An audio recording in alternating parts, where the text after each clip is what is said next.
rolling 4 deep up in the Malibu. I slide through where they slide through and serve beef like a drive-through. My crew brings Christ to the alley. I'm a Cali fool, feed him the rock, call it the alley-oop. Yeah, Brody, you shanking where I bring the word. Gunshots, holding prayer circles where they stain the curb. We make disciples where they're toting Glocks, cause it's funkier than dolphin socks. The block's hotter than some old steam pots. They rock product till the whole thing drops, chopping and hit the block for more green knots. God's the Father and before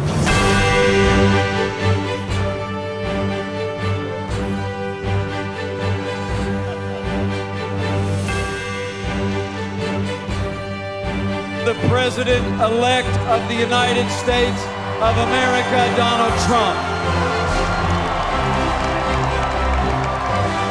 To all Republicans and Democrats and independents across this nation, I say it is time for us to come together as one united people. This is not the outcome we wanted or we worked so hard for. We must accept this result and then look to the future. Donald Trump is going to be our president. We owe him an open mind and the chance to lead. And I love this country. Thank you. Thank you very much.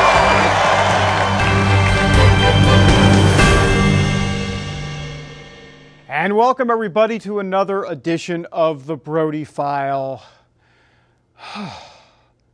Donald J. Trump, President of the United States, and I'm going to say it one more time for effect so it can all sink in. Donald J. Trump, President of the United States. Here he is, the acceptance speech. Now it's time for America to bind the wounds of division. Have to get together. To all Republicans and Democrats and independents across this nation, I say it is time for us to come together as one united people. Unbelievable. Can you believe that he's actually president of the United States? It's going to happen January 20th. Meanwhile, Hillary Clinton supporters, a different scene in New York. There were tears, sadness, people walking out, disbelief. Hillary Clinton, though, trying to strike an optimistic tone. We have seen that our nation is more deeply divided than we thought. But I still believe in America, and I always will. And if you do, then we must accept this result and then look to the future. Donald Trump is going to be our president. We owe him an open mind and the chance to lead. Scripture tells us, let us not grow weary in doing good, for in due season we shall reap if we do not lose heart. So my friends, let us have faith in each other. Let us not grow weary. Let us not lose heart. For there are more seasons to come, and there is more work to do. Well, you got to feel for Hillary. It was a classy speech, by the way, by Hillary Clinton. But what happened? How did Donald Trump do this? Let me give you one line, and that's all you need to know. Evangelicals brought Donald Trump into the White House. Why? Here are the numbers. Let's explain. Take a look. It's pretty impressive. First of all, in 2016, this year, Donald Trump got 81% of the white born-again evangelical vote. Hillary Clinton, 16%. So that means that 27 million evangelicals voted for Trump in 2016. In 2012, by the way, Mitt Romney got 78%, Barack Obama 21%, which meant in 2012, 23 million evangelicals voted for Romney. So we do math here at the Brody File. Bottom line, 4 million more white born-again evangelicals voted for Trump in 2016 than Romney in 2012. The Catholic vote also in Trump's favor. 2016, this year, Trump 52% of Catholics, Hillary Clinton 45%. In 2012, Barack Obama had 50%. He actually won Catholics. Mitt Romney had 48%. So there you have it. Look, the reality is Donald Trump doesn't win the White House without evangelical support. We said all along for months he needed to be north of 80%. He was at 81%, and he won it. More on those numbers from Ralph Reed, Faith and Freedom Coalition. They're in the numbers business, and here's some of his analysis. You know, it's pretty astonishing. I mean, to have Donald Trump get 81% of the evangelical vote, which is higher than Ronald Reagan got, it's higher than George W. Bush got, and to have Hillary Clinton get a lower share of that vote than Michael Dukakis got is pretty extraordinary. They viewed Donald Trump as the agent of change. I think that was number one. I think number two, the second thing that our poll shows is that on the issue of the sanctity of life, traditional marriage, religious freedom, support for the state of Israel, the need to appoint judges who will interpret the law and not legislate from the bench, who will show respect for the Constitution. That's all we've really asked for out of the courts, is to respect the First Amendment, respect the original intent of the founders, respect the text of the Constitution. He vowed to appoint judges that would live up to that standard. Ralph Reed dissecting the numbers. Also part of our dissection experience here on the Brody File, Jay Sekulow from the American Center for Law and Justice. He made an appearance actually with me and Pat Robertson on the 700 Club recently, where he talked about the James Comey impact and what should happen with him, and also some interesting comments about cabinet picks. Have a look. Comey has a 10-year appointment. What do you do with him? Yep. Ask him to resign. How about that, Pat? Ask him to resign. Congress comes in immediately and does an oversight hearing and maybe an impeachment hearing. What James Comey did was incorrect to the American people and unlawful in my view. He implicated the Department of Justice and the FBI 3 times in the election for President of the United States. And whether you're a Republican, a Democrat, or independent, it doesn't matter. That is not the role of the Justice Department. 3 times he engaged the American electorate during a presidential election. That is outrageous. It should not be tolerated. He should go, period. Senator Sessions is going to have, frankly, I think Senator Sessions has any role he wants. He could be Secretary of Defense. He could be the Attorney General of the United States. There's a lot of roles for him. I envision something like this. I think Jeff Sessions, clearly, as you said, is going to get a major role, maybe at the Justice Department. He would be, by the way, as a senior ranking member of the United States Senate, former Attorney General from Alabama, a well-experienced lawyer. He's the kind of guy that could fix the Justice Department. I think that's one of the top jobs here. I think you're going to be looking at Rudy Giuliani, our friend from New York, probably ends up with something like Homeland Security. I mean, that's a big portfolio right now. Ben Carson could end up with, who knows, the Department of Education, HHS. He may be the one tasked with the whole repeal of Obamacare. Jay Sekulow, by the way, speaking of type A, Jay type A. I'm a little type A, but Jay ramping it up. All right, when we come back, Jennifer Wishon, a.k.a. Jenny in the B Block, will be here in the B Block to discuss President Obama and, whoops, so much for that legacy going forward. Back in a moment. And welcome back, everybody, to the Brody File. Look, we showed those Hillary Clinton supporters, and they were kind of in tears. Well, the president, I don't know if he's in tears, but it was a tough pill to swallow for sure. With more on that, we've got Jenny. You know where she is. She's in the B Block. I'm right here. You go, girl.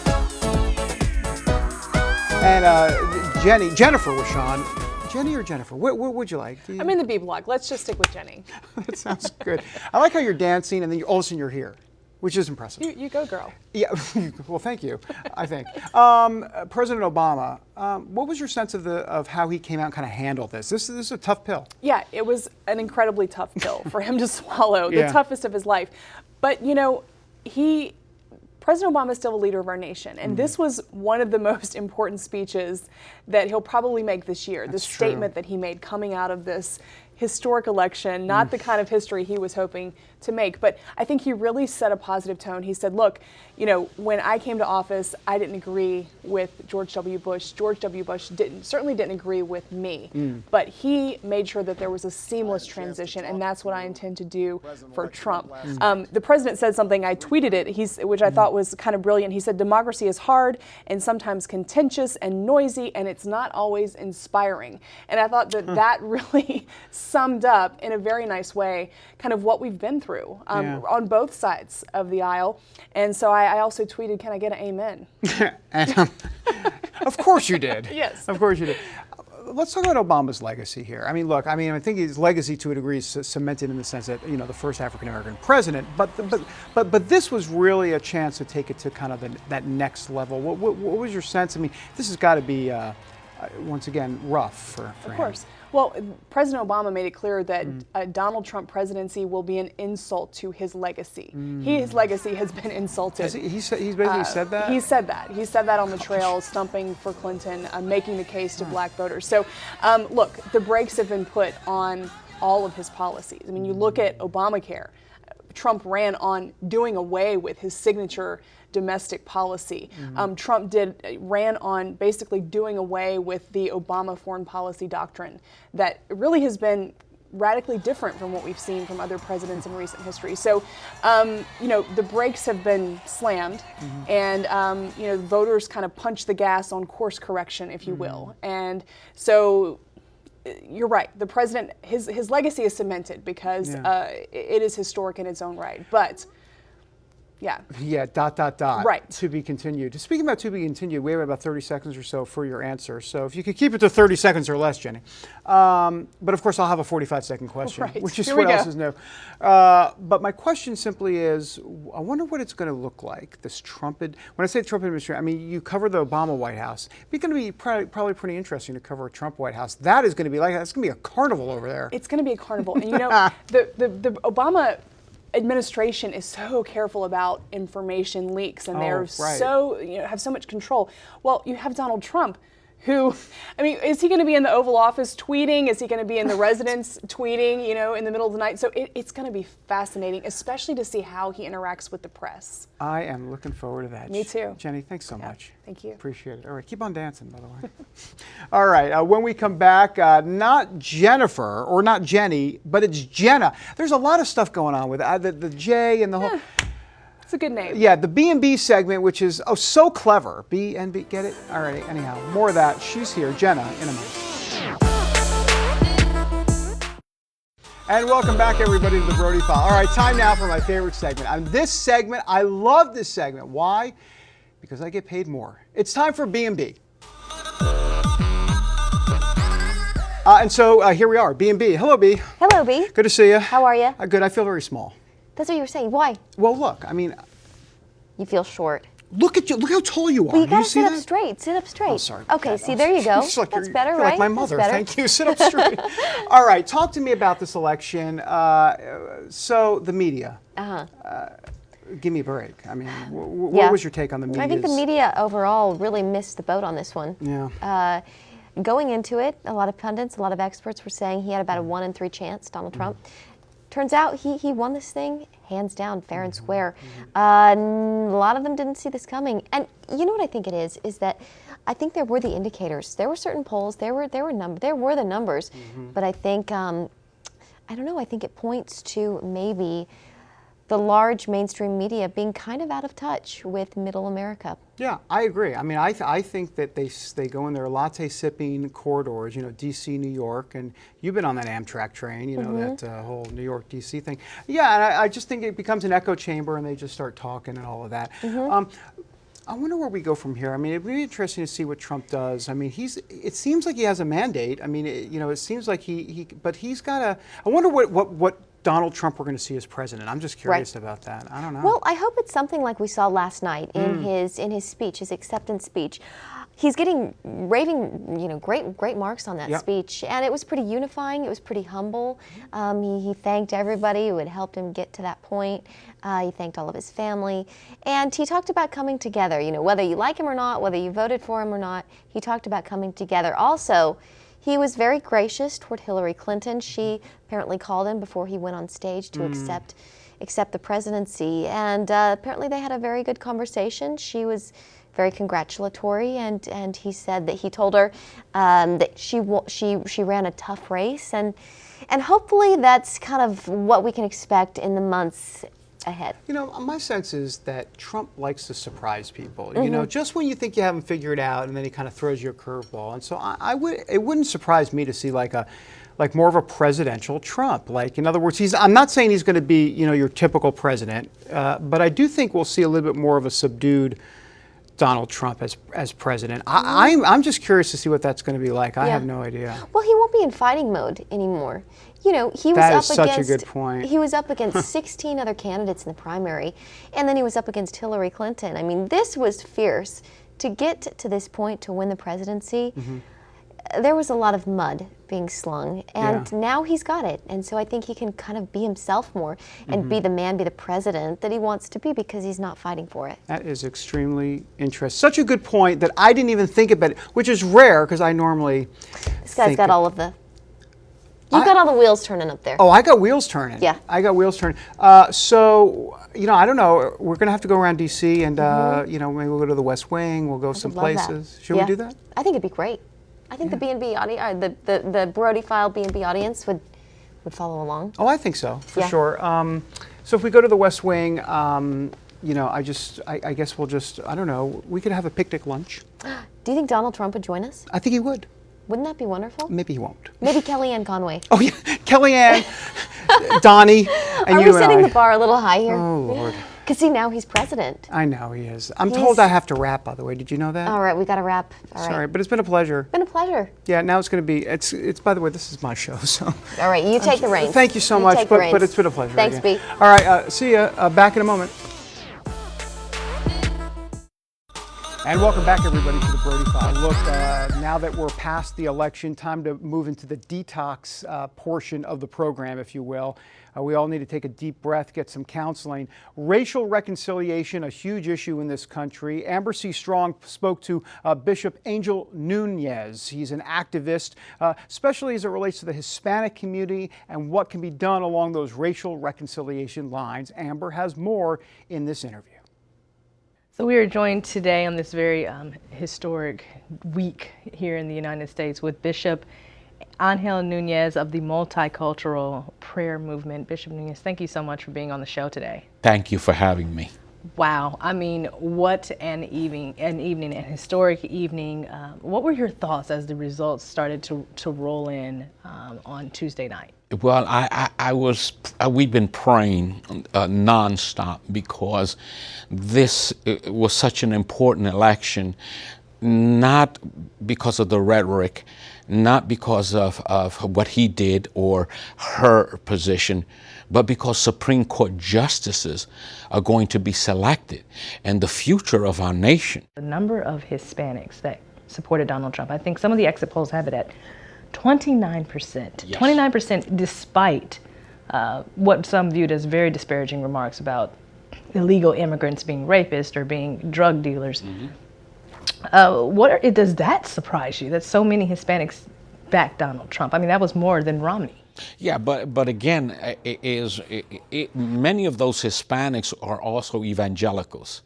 The Hispanic church in America rose up, and that is inclusive. I know Sekulow, or the media says 81% of white evangelicals supported him, but the truth of the matter is many Hispanic evangelicals supported him, and that's where you see that 29 number. Another statistic is 23% of Latinos voted for the first time. I think the Republican Party needs to open its eyes and realize that we are becoming a political force, and that we're going to have many more Latinos voting in the next election. And there must be a pathway or a bridge. And, you know, okay, you want to build a wall? How about building a bridge so that we can bring in, the Republican Party has everything that the Latino community loves: family, tradition, honor, respect, life. But they need to work on the immigration issue. And if the Republican Party, like I have stated, I don't know how many times, if the Republican Party would get on board and put something together for immigration reform, they would have the Latino people in abundance.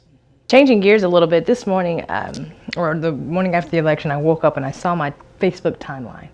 And it is about as divided as you can imagine. People angry. People feeling disenfranchised, people feeling hurt as if they don't matter, as if their vote doesn't matter. We've seen such a huge uprising these past couple of years with Ferguson, with Baltimore. You were on the cuffs of Baltimore. You're right there in the heart of everything that happened. What needs to happen to unite this country after this election? Well, first and foremost, keep in mind what you just stated. There's hopelessness across the land. This is not Baltimore. This is not Ferguson. This is not New York. This is entire country about to explode. If you look, you see people protesting. People are desperate. Why? Because they have no hope. When people have no hope, when they are desperate, they will do some incredible things.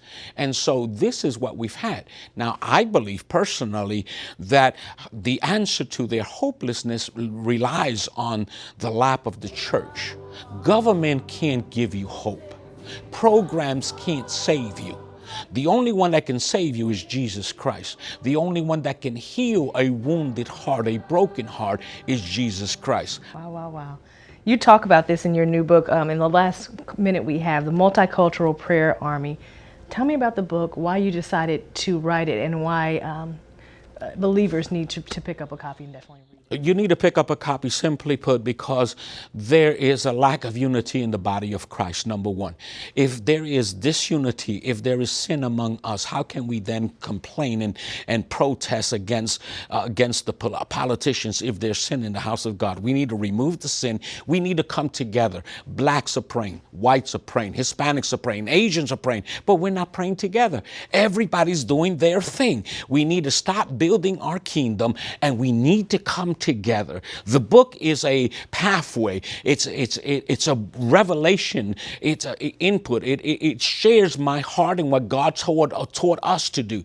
We have more than 400 churches of these groups that put aside their differences and said, you know what? We must seek an awakening in America. That's what the book is about. I encourage everyone, if they would go to our website, bishopangelnunes.com, bishopangelnunes.com, get your copy in English or Spanish. Again, we just want the message to go out. Wow. Bishop Nunes, thank you so much for stopping by and for chatting with us on what is an historic day and a very important message for anyone out there watching. Thank you very much. Thank you for having me. God's church clearly always part of the solution, if not at the center, of the solution. Back in a moment. Well, look, I hope you enjoy the Brody File show. That does it for us. I don't know where we're going to be next week. We may do the show from an all-day spa because I'm getting the cucumber treatment. Until next time, God bless. Have a great week.